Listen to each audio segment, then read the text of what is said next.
O Senhor esteja convosco. Proclamação do Evangelho de Jesus Cristo, segundo Marcos. Naquele tempo, Jesus viu uma numerosa multidão e teve compaixão, porque eram como ovelhas sem pastor. Começou, pois, a ensinar-lhes muitas coisas. Quando estava ficando tarde, os discípulos chegaram perto de Jesus e disseram: este lugar é deserto e já é tarde. Despede o povo para que possa ir aos campos e povoados vizinhos comprar alguma coisa para comer. Mas Jesus respondeu: dá-lhes vós mesmos de comer. Os discípulos perguntaram: queres que gastemos 200 denários para comprar pão e dar-lhes de comer? Jesus perguntou: quantos pães tendes? Ide ver. Eles foram e responderam: 5 pães e 2 peixes. Então Jesus mandou que todos se sentassem na grama, formando grupos. E todos se sentaram, formando grupos de 100 e de 50 pessoas. Depois, Jesus pegou os 5 pães e os 2 peixes, ergueu os olhos para o céu, pronunciou a bênção, partiu os pães e ia dando aos discípulos para que os distribuíssem. Dividiu entre todos também os 2 peixes. Todos comeram e ficaram satisfeitos, e recolheram 12 cestos cheios de pedaços de pão e também dos peixes. O número dos que comeram os pães era de 5.000 homens. Palavra da salvação.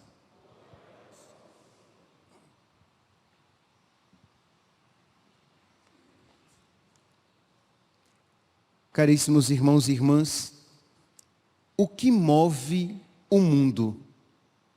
Por mundo aqui compreendamos o mundo longe de Deus, o mundo para o qual Deus não é a última palavra, a razão da sua existência, o mundo meramente natural.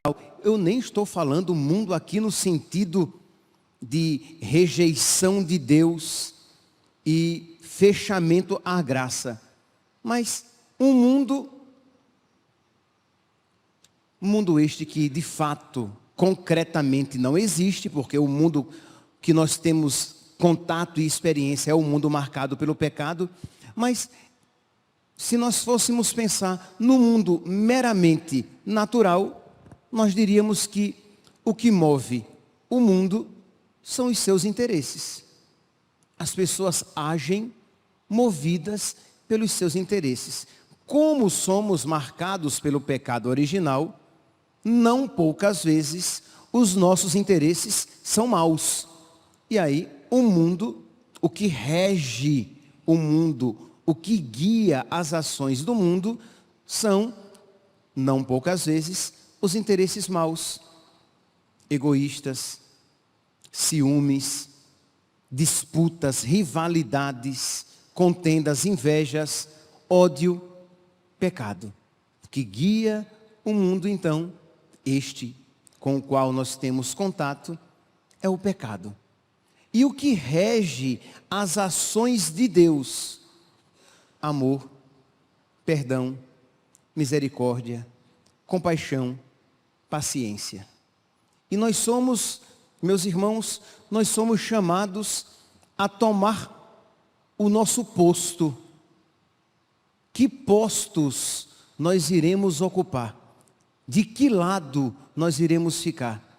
Nós iremos nos deixar mover pelos sentimentos do mundo, ou meramente naturais, ou até sentimentos maus, ou nós iremos nos deixar guiar pelos sentimentos de Deus, pela vontade de Deus, pelo Espírito de Deus. São essas duas realidades. Quando nós olhamos para o menino no presépio, nós vemos que Jesus Cristo, a segunda pessoa da Santíssima Trindade, Deus se faz homem para que o homem seja feito Deus. O Filho de Deus se faz filho do homem para que os filhos dos homens sejam feitos filhos de Deus. É o admirabile commercium, aquilo que os padres da igreja falavam, uma admirável troca. Que troca estupenda, que troca inaudita, que troca inesperável, admirável. Como é que Deus trocou a sua divindade pela nossa humanidade? Nos deu, sem deixar de ser o que era, tornou-se o que não era, tornou-se homem, para que nós pudéssemos participar da sua natureza divina. De modo que, uma vez acontecida esta troca esta movida pelo amor. Isto é, isto aconteceu porque Deus se moveu por amor, que é Ele mesmo. Deus é amor. No versículo 10º da primeira leitura de hoje, ouvimos: nisto consiste o amor. Não fomos nós que amamos a Deus, mas foi Ele que nos amou e enviou o seu Filho como vítima de reparação pelos nossos pecados. Então foi por amor que Deus veio ao mundo assumir o que é nosso, para que nós pudéssemos assumir o que é dele, de modo que todo ato fora desta dinâmica de amor, perdão, misericórdia, compaixão, paciência, todo ato fora desta realidade é uma infidelidade à graça do Natal. É uma infidelidade à graça da encarnação.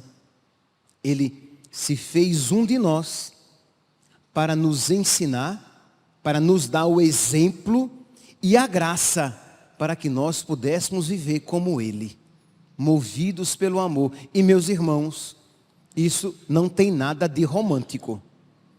Isto é, ser movido, deixar-se mover, reger as próprias ações, sempre por paciência, misericórdia, bondade, perdão, compaixão, amor.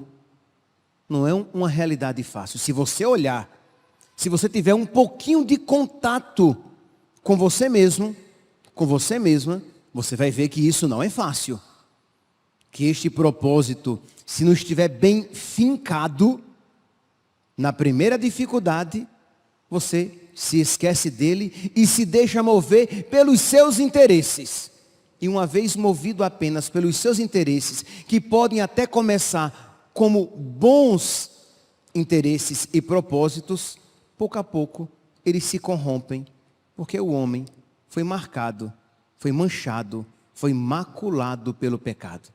Então nós precisamos, quando nós nos aproximamos do presépio ou do menino Jesus apenas, nós devemos olhar para aquele menino, para o Filho de Deus, e pedir a Ele a graça de ter nos nossos corações os seus mesmos sentimentos.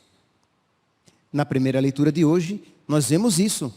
São João, o apóstolo do amor, o apóstolo amado, vai dizer: caríssimos, amemo-nos uns aos outros, porque o amor vem de Deus, e todo aquele que ama, nasceu de Deus e conhece a Deus. E nós nascemos de Deus. Por isso que eu falei que todo ato contrário a isto, todo ato fora disso, é uma negação da graça do Natal. É uma infidelidade à graça do Natal, porque nós nascemos de Deus.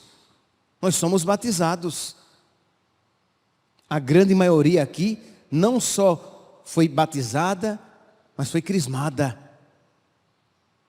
Recebe a palavra de Deus frequentemente, alguns cotidianamente, e se alimenta com corpo, sangue, alma e divindade. Então nós temos em nós, porque nascemos de Deus, e constantemente nos vem a nós, graças atuais, que nos capacitam a viver este princípio na nossa vida. Mas nós precisamos, o quê? Lutar contra o homem velho, a mulher velha que existem em nós, que querem se deixar guiar pelos próprios interesses e pelas forças mundanas, competição, vaidade, ciúme, inveja, ódio, pecado. Então nós vemos aqui, São João que nos chama ao amor. Foi assim que Deus se manifestou entre nós. E temos até uma expressão, né, muito verdadeira, muito comum. Dizemos assim, que filho de peixe é peixinho. Filho de gato é gatinho. E por que os filhos de Deus são uns demônios? Por que os filhos de Deus são mais parecidos com o diabo do que com o seu pai? Por culpa do nosso Deus? Não. Porque Ele foi até o extremo de assumir a nossa humanidade, fazendo-se um de nós, para que todos aqueles que olhassem para nós, Mateus capítulo 5, que os homens vejam as vossas obras e glorifiquem a Deus. Que os homens vos vejam e se lembrem de Deus. Foi por isso que Deus se fez homem. Foi por isso que Deus nos concede a sua palavra. É por isso que Deus concede o sacramento, a Eucaristia. Então nós precisamos lutar contra o homem velho para que nós nos deixemos guiar. E vamos lá, vamos colocar isso de uma maneira bem concreta, senão o negócio fica muito idílico, fica muito romântico, bucólico, e nós não encarnamos esse negócio na nossa vida. O que significa então se deixar mover pelos sentimentos de Cristo? Amor, misericórdia, compaixão, piedade, perdão, paciência. Na sua casa, com o seu marido, com a sua esposa, com aquela pessoa antipática com quem você trabalha, e você vai se deixar guiar os seus afetos e as suas atitudes e a sua postura por amor. Eu sou filho de Deus. Eu não sou filho do diabo. Então eu quero me deixar guiar pelos sentimentos de Deus, pela graça de Deus, pelo Espírito de Deus. Então eu serei bom. Eu não serei reativo, sempre reagindo. Se me tratar bem, eu trato bem. Mas se me tratar mal, eu trato mal. Então você é escravo do outro, porque é o outro quem determina quem você é.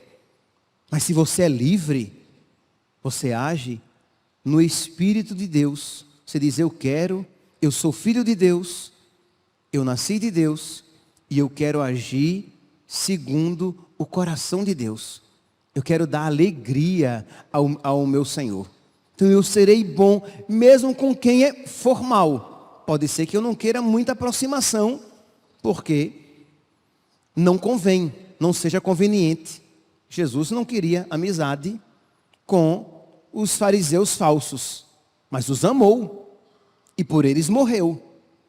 Então pode ser que você não queira aproximação, mas você vai fazer, se lhe for possível e necessário, você fará o bem, você pagará com bem o mal recebido. Você vai lutar contra as inclinações da sua alma, que quer guardar rancor de pessoas que já lhe fizeram o mal, e você vai rezar por essas pessoas.